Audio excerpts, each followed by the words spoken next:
អនុញ្ញាតគ្រប់ជំរាបសួរប្រិយមិត្តជាទីមេត្រីខណៈពេលនេះខ្ញុំបាទចាប់ផ្ដើមធ្វើការផ្សាយផ្ទាល់ជាវីដេអូចេញពីបន្ទប់ជួល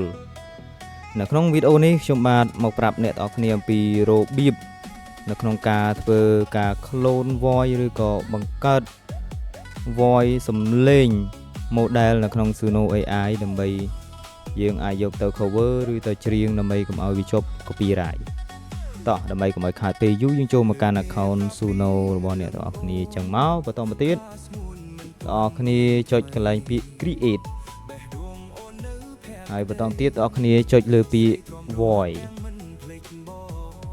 ហើយបន្តទៀតបងប្អូនគ្នាចុចលើពាក្យ create voice បន្តទៀតយើងគ្រីសកន្លែងនេះមួយមកហើយយើងចុចពាក្យ record ចឹងកន្លែងនេះខ្ញុំដាក់ voice ខ្លួនឯងតែម្ដងដើម្បីធ្វើជា model ហើយខ្ញុំច្រៀង cover អីខ្លួនឯងនៅក្នុង Suno ហ្នឹងខ្ញុំប្រើសំឡេងខ្លួនឯងតែម្ដងដោយឡែកសំឡេងខ្ញុំនៅខាងក្រៅនេះគឺស្ដាប់មិនកើតទេបើស្ដាប់ហើយតតែចងគោចងកបីអស់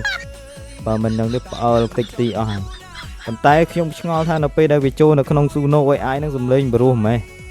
តោះឥឡូវយើងចុច record សិនហើយទាំងអស់គ្នាត្រៀមចម្រៀងដែរ clear ណាអ្នកទាំងអស់គ្នាចង់ច្រៀងអញ្ចឹងណាតោះចុច record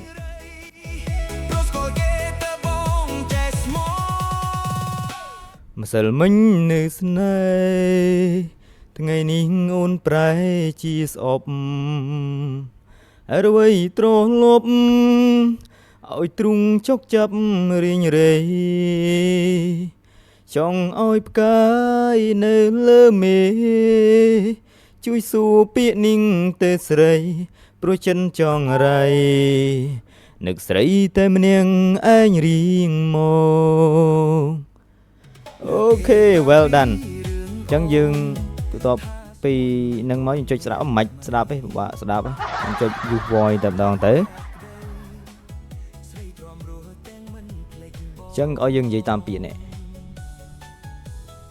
Harmony echo softly through the quiet night air. Harmony echo softly through the quiet night air. យើងនិយាយចឹងមកវា record សំឡេងយើងចូលចុច submit បើនេះបើសិនជាវាអត់ទាន់អូខេសំឡេងមកយើងទេយើងអាចសាកម្ដងពីរដងអញ្ចឹងណាពេលខ្លះវាត្រូវការ train យើងរៀងវែងតិចរៀងយូរតិចដែរអញ្ចឹងណាអូខេតោះនេះគេថា got it អញ្ចឹងយើងបានសលេងហ្នឹងហើយអញ្ចឹងឥឡូវនេះចុច skip មកហើយយើងដាក់ឈ្មោះ voice ហ្នឹងមកខ្ញុំដាក់ថាទុំ singer អញ្ចឹងមកហ្នឹងណាយើងកើតជាតារាដាក់អញ្ចឹងមកចុច save ណែយើងបាន model មួយនេះឥឡូវចង់ដឹងថាសំឡេងខ្ញុំបរោះមិនបរោះ